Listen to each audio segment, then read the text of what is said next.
তবে জীবনের এই মোড়ে এসে মনে হচ্ছে আমার শেষটা কি এমনই হবার ছিল। মনে হচ্ছে বেশ ভালোই তো ছিলাম আমি, তবে কেন কেন আজ আমি এখানে দাঁড়িয়ে মৃত্যুর কিনারায়?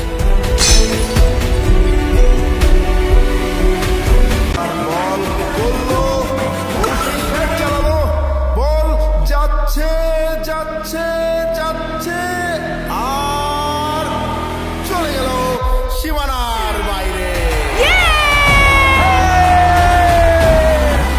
What a shot!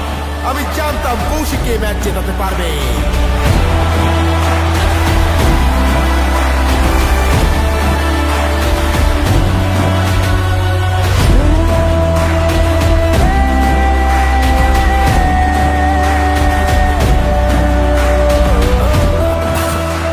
আরে আরে আস্তে আস্তে আস্তে, আরে কি করতেছিস তোরা?